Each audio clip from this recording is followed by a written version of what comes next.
As soon as I came down this morning, and Bob was sort of wondering what on earth was going on. So, sorry, my tablets want to do funny things.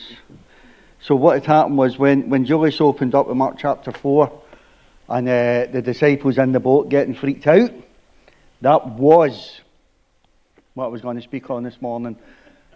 I really don't have to now, because Julius basically did that right in the middle of fear and where you turn to in that. How many of you know the significance of today in the international calendar, what today is? I need you to shout louder, I'm getting deaf. Some of the guys really need to hear. International Women's Day is today, and it would be very, I know it's quite ironic, I'm a guy. That is the point. I hope the camera caught that. That is the point. Amen. So actually on that, I do want to change it around a bit. Not that Julius fully enclosed, but opening up with that. I mean, I had a big grin. I'm like, to Sheena, he's preaching my sermon. As a minister of the gospel, it's always so encouraging when that happens, except when the person that opens, not knowing you're going to do that, does a better job of it than you. So I'm moving on. But I do want to cover this. So women, I want to just ask you a couple of questions. You don't need to give the answers for it. I know.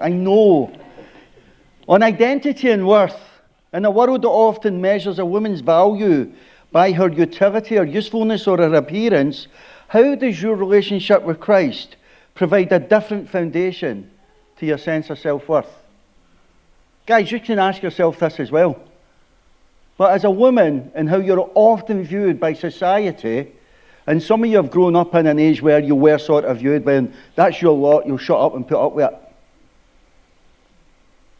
Wasn't that much different in Jesus' time.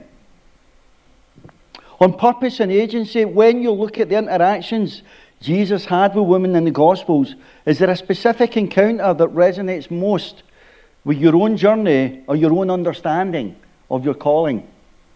When you're thinking, we're going to look at a couple, is there something on that? One that you identify with, maybe when you're feeling down, when you're struggling, it helps you remember He is for you. And what about in community and support?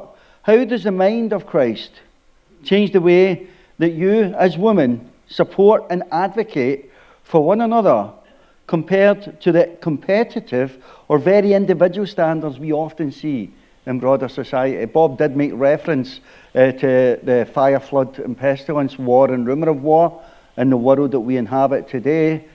And yet all of that does miss the point for us in our daily lives